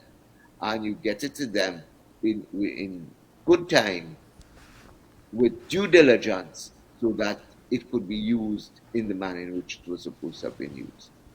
All right, Dr. Raghunath, let us look at the political party itself. How do you see this standoff between the Honorable Farley Chavez Augustine and the Deputy Chief Secretary Watson Solomon Duke negatively impacting the well-being of the Progressive Democratic Patriots? Well, this is the where I talk about the bad part of the whole process. And the bad part of the process is simply the negative implications of this issue for the PDP as a political party. Now, in fact, on today's newspapers, I've read where the deputy political leader in Trinidad is saying that Farley Augustine should apologize to Watson Duke. And then I also read where there's some degree of elders. I don't know who the elders are, because I don't think the PDP is that old to have elders, but some degree of elders or leadership of the party is trying to get some sort of reconciliation. This is where the party has now to determine how it goes forward. Now, bear in mind that parties are formed, parties contest elections, and after the elections, if the party wins the elections, the party, those elected will then go into public office, whereas the party remains the party and party business. So it is in this context that we have to ask the question: to what extent, for instance, is the party going to recoup from this public fiasco? And this is where Mr. Duke and Mr. Augustine, as well as the chairman of the party and others in the party, may very well have to start doing damage control as well as internal negotiation. Don't do it in the public eye. If they do it in the public eye, and any little slip up could create greater disaster. So, for instance, the comment today that the deputy political leader in Trinidad is calling for Mr. Augustine to apologize and so forth, that should not have been in the newspapers. That should have been within the confines of the political party. I mean, I would contrast what is happening in the PDP to the PNM. Does the PNM not have bacchanal and conflict all the time? Answer, yes. Question, do we hear about it in the media? No, we don't. And why we don't hear about it? Because the party is a disciplined party, and you don't run to the media everything you have, and everybody who wants to speak to the media goes to the media. The chairman of the party, for instance, we have not heard him publicly. All we heard from the chairman was simply that the party, the deputy political leaders' positions were revoked. And that was simply because that's a final position as at that point in time. But the chairman of the party did not come out and say anything. And this is where we have, when we have to get people with a level of maturity and people with a sense of national as well as party understanding to know how to deal with it. So where does the party go from here? The party needs to pull together. There are many in Tobago who I am certain will come in and try to mediate some sort of solution to this. Tobago is very much so autonomous. They have, when I say Tobago, the people of Tobago, they really think independent, so they don't want me as a Trinidadian coming in there and tell them what to do. No, they will not accept that. But within Tobago, for instance, when we had the election campaign, we heard statements being made about Banas James and being an old timer and those sorts of things. Yes, but Banas and Winford and others like them have good standing in Tobago, and they could serve as mediators in this process, and that is what the party needs. The party needs to have and to allow these persons in the society who looking at the interests of Tobago. So, for instance, Mr. George has volunteered. You may have somebody else from Tobago and other people in Tobago. Mind you, if they want help from Trinidad, I am willing to always come in and help. But the point about it, I know that there are people in Tobago who can mediate this process and bring about some degree of calm and moving the process forward. Okay, and just looking at one of the posts from Sir Duke, and he said there's a major disconnect between the Chief Secretary and the PDP membership, and he has failed the party in many ways. What the public sees on TV or social media is simply a charade, carefully choreographed to appease the masses, but he is going down a road to become the one leader, one chief secretary, with one team behind him. Now, when posts like this is out on social media and in the public domain, and I heard you mention mediation and stuff, is there really a way to turn this around in terms of shaking hands and looking past this, or has it already gone too far? No, it has not gone too far. Hey, politics is, people, you make strange bedfellows. Politics makes strange bedfellows. And it has never gone too far. It is simply a matter now where in the THA, in the PDP, there is room for some degree of mediation. And even though Mr. Duke may have put out some posts like that and said that the membership of the party, bear in mind, Mr. Duke is talking for himself. And for a few who he may be in contact with. Mr. Augustine may be talking for another few who he may be in contact with. But the vast majority of Tobagonians, I am not sure anybody did a census or a poll to find out how do Tobagonians feel. Do they really feel that Fali Augustine has taken the THA administration down a path where the party membership feels alienated and marginalized? Nobody has done that. So I would not say that those things are factual to that extent. Mind you, there may be some fact inside there, but it may not be overwhelming. And in that context, we need to know to kind of get the party to start dealing with some things. Now, again, remember, Mr. Duke's post is is in the same regard and reference I made about the deputy political leader in Trinidad calling on Mr. Augustine to apologize. Again, you don't carry out party business in the public eye. You have to do it behind closed doors. And once you do it behind closed doors, you minimize the amount of dirty linen that is being washed in the public. And that is what you don't want. So this is where Mr. Duke now has, I mean, we all know Mr. Duke. Mr. Duke has always been taken to social media or taken to the streets. That is his style. So we know his style. But again, he has to also understand that, yes, I am political leader. I'm also deputy chief secretary at this point in time.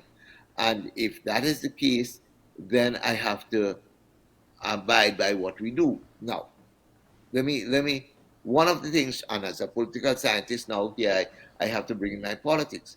We still follow the Westminster tradition. The Westminster tradition says that whereas there may be disagreements within the cabinet, once we come out of cabinet, we speak with one voice. There is no disagreement that is made in public. And while we are in cabinet, we are all equal. But once we come out of cabinet, regardless of the decision that has been taken, we are all supposed to support it. And this is where, again, we have to ask ourselves, to what extent is the PDP ready? Now, the PDP is a young party. We expect these kinds of things to happen in any political party. And so I will not write it off. I would simply say, give them time. They could work it out. And yes, it could come back in. And like I said, there are many in Tobago who would be able to mediate, bring about the kind of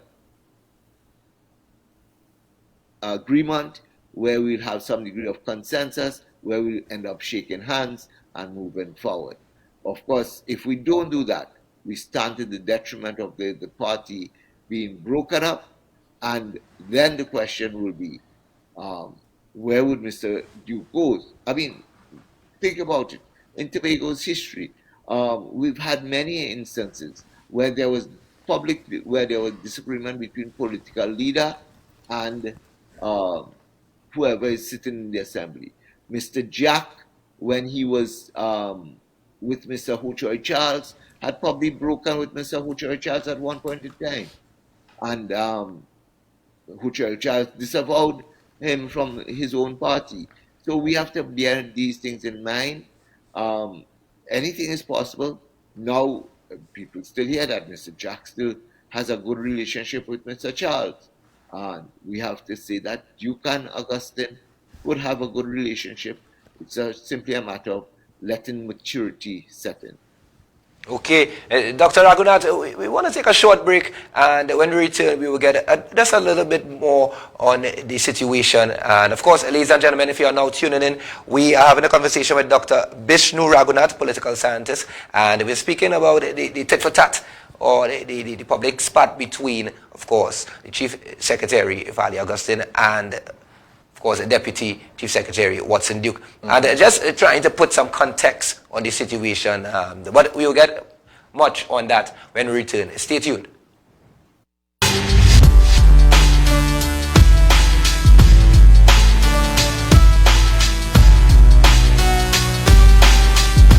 The Center for Human Development Limited is a first-rate organization with an experienced team catering to all your psychological, counseling, training, and development needs. Serving children, adolescents, adults, or organizations, we specialize in individual, couples, and family therapy, intensive crisis management and trauma intervention, individual coaching, clinical consultations, and all psychological assessments. Connect with us today. Call 374-9814 or 374-9996.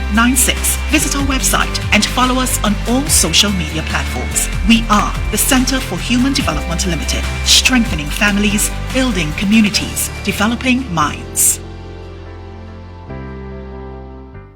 Who say you had to go to town to get the best in wholesale prices? Check out Goldsboro Minimart today for the best in wholesale and retail prices. We have Coca-Cola, Smalta, Malta, juice, 10 kg powder soap, 5 liter dishwasher liquid, 5 liter fabric softener, detergents, and so much more. And newly added to our shelves, genuine parts for trucks and pickups. Mitsubishi, Kia, Hyundai, Nissan, and Isuzu. Check Goldsboro Minimart, located Goldsboro Main Road, conveniently open Sunday to Friday, 7 a.m. to sunset. Contact us today at 660-4095. Come on, man. It's not working, isn't it? You probably need a drink. And I think it's time for you to open the tool closet. Suppliers of still machines that fit any budget. From brush cutters to blowers, lawnmowers to chainsaws, and hedge trimmers too. With impeccable customer service and products, the tool closet is here to serve you. With a large assortment of items from pressure washers to centrifugal pumps, the tool closet has everything from plant foods to even Sungrow Pro Mix. Visit us at number 7 Government House Road after Tobago Services, the green building on your left with the branded still sign. Are you having problems with IBS, burning stomach, acid reflux, bloating, and ulcers? Get effective relief with Kyodophilus Enzyme Plus Probiotics. A lesser known fact is that more than 70% of your immune system is located in your gut. So improve your overall health by addressing it at the source with Kyodophilus Enzyme Plus Probiotics, because a healthy gut is a major step towards better living. Look for it at leading pharmacies and health stores near you. For more information or to get yourself Kyodophilus Enzyme Plus Probiotics, just call or WhatsApp 728-0338.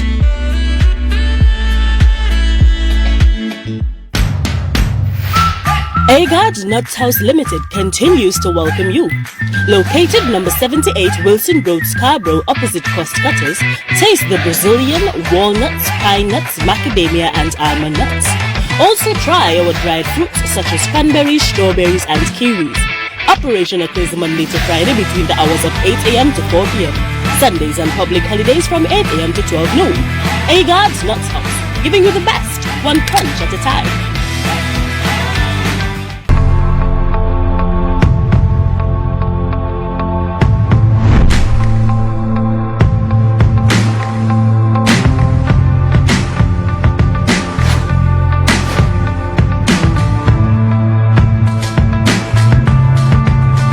Ladies and gentlemen, boys and girls, welcome back to Rise and Shine. My name is Jumani Juby Cox, and of course with me, I am Adriel J.D. Wheeler. Thank you so much for joining us. Yes. And we are having this conversation with Dr. Bishnu Raghunath, political scientist, and of course dealing with this situation. And Dr. Raghunath, now Duke, Watson Duke, he also spoke about the fact that party must answer to the people and the politician must answer to the party.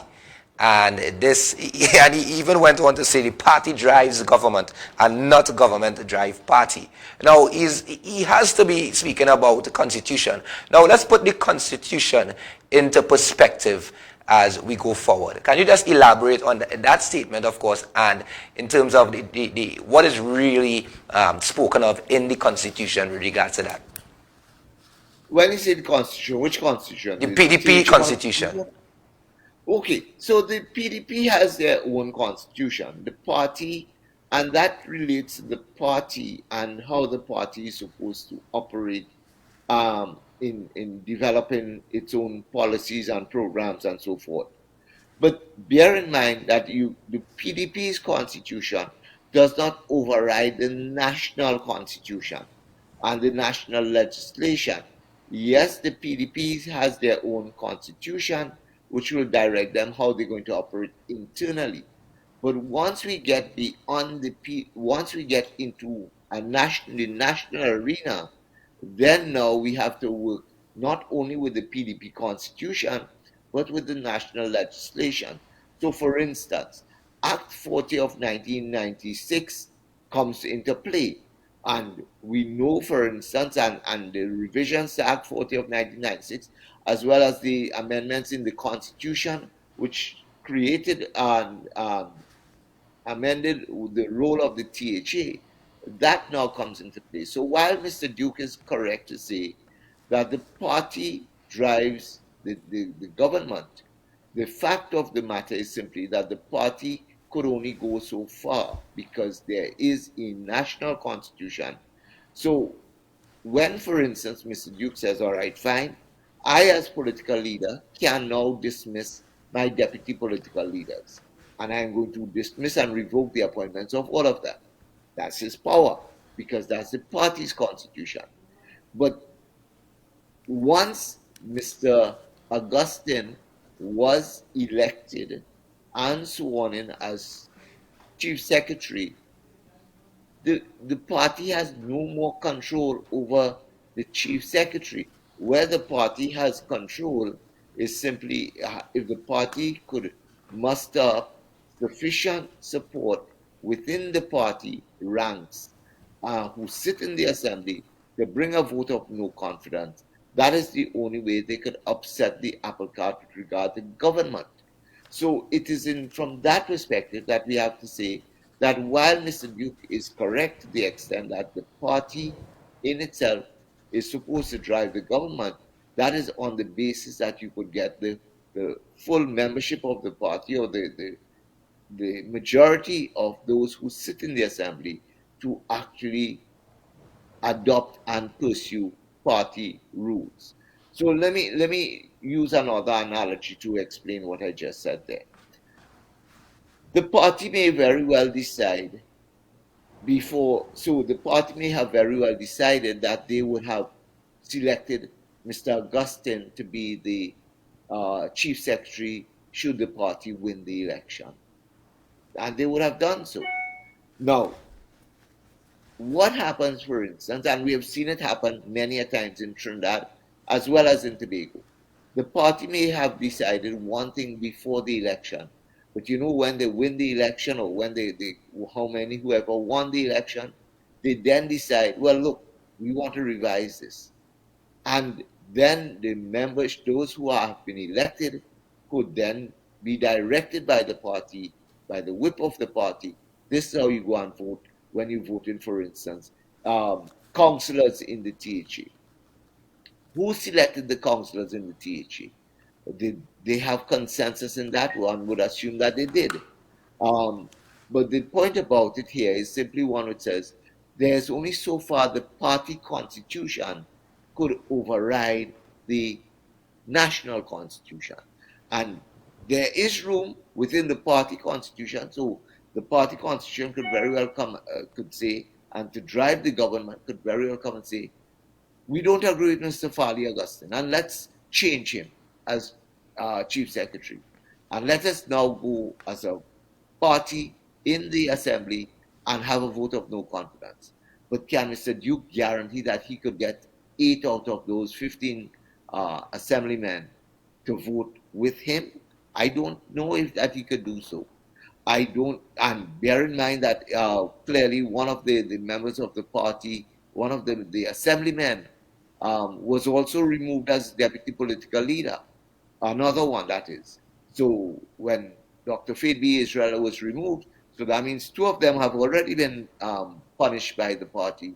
And I also know for a fact that there were other members on the slate who, when they contested the elections, one could question whether they were bona fide PDP members or whether they were people who the PDP encouraged to join with them and contest the election. And will they be so hard-strong in supporting Mr. Duke, or will they support Mr. Augustine?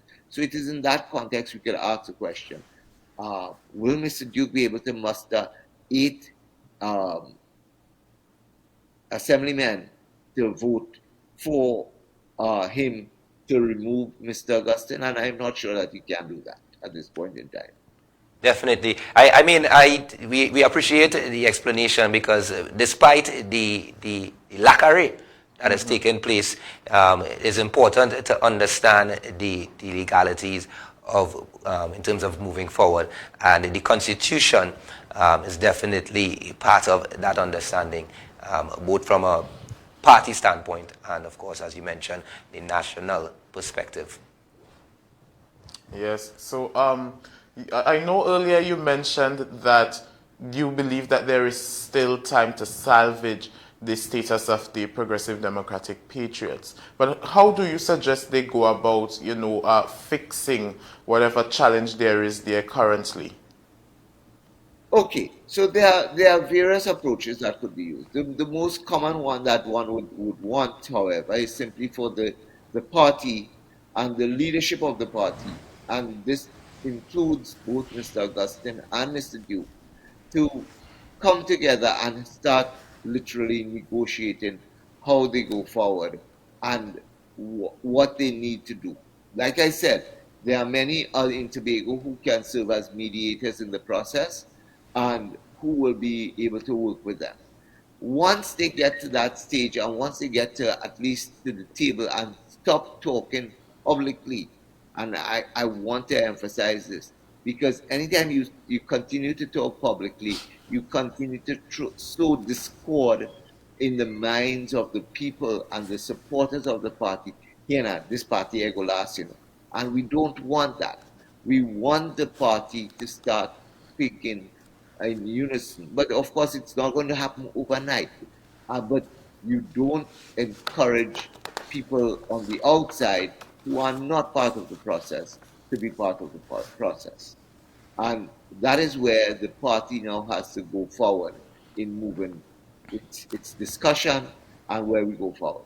Now, once we get to that stage where we talk about what do we want of the party and to what extent, for instance, and this is where the PDP as a political party, as a political entity, will have now to consult with each other and determine how they move forward within the executive of the PDP, and don't have people just simply throwing their voices in.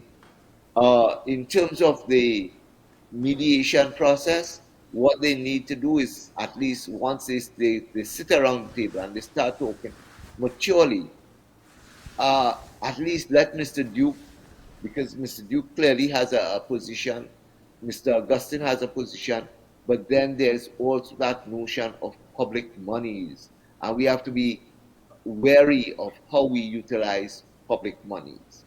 And in fact, and if I may say this, this is why, for instance, immediately after the election, I actually had offered to the THA, offered to Mr. Augustine to come into Tobago and do a workshop with the Assembly on ethics, integrity, and corruption, something with a program that I had designed when we had the election in Trinidad, the general election in Trinidad, and the Parliament had asked me to do a program on that. And the same program outline, I had offered it to Mr. Duke. Unfortunately, I know I'm Trinidadian and I know Tobagonians like to do things for themselves, so I'm assuming that they did something like that. But if they didn't do it, there's still time for them to start talking about integrity and accountability and transparency within the party, both within the party and within the Assembly. And if they want me, I could still come and do that for them. But again, what I could do is offer. But that aside, if they don't want me and they have people in Tobago who can do it, please go ahead and do it. Let them start thinking national, when I say national, THA as well as party, and get a blend of both of them together where they could work in unison with the interests of the people of Tobago at heart and not with the interests of one-manship. We have passed the stage of maximum leadership. Now, Mr. Duke still carries himself as maximum leader. But having said that Mr. Duke carries himself as maximum leader, we still have to deal with that whole situation where, yes, there is a maximum leader, but at the same point in time, we need to know there's a leadership within the THA which is separate and distinct from the leadership within the PDP as a political party.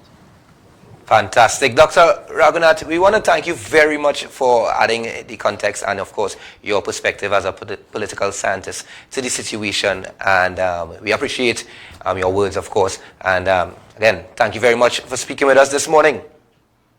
It's been my pleasure, and I am always available to talk to you. And fantastic. With the people of Tobago.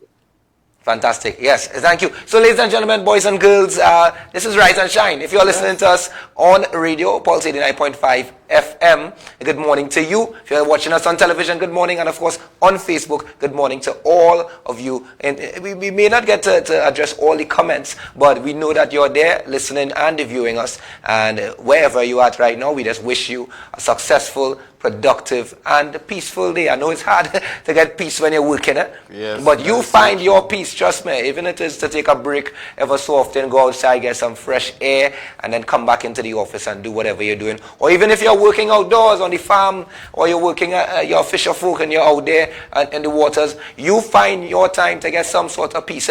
Yes, it is important. Mental health is very important, especially in the times we're living in these days. So, my name is Jumani Juby Cox, ladies and gentlemen. And remember, today is the best day in the year. Every day should be the best day in the year, in fact. And we also know that there's Cup of Tea next, or with D-Jam as well. So that is also a best show that you don't want to miss out on. Adriel? I am Adriel J.D. Wheeler. Thank you so much for joining us. Today was an incredible show. Tomorrow we do look forward to seeing you. Do have a blessed day. Thank you.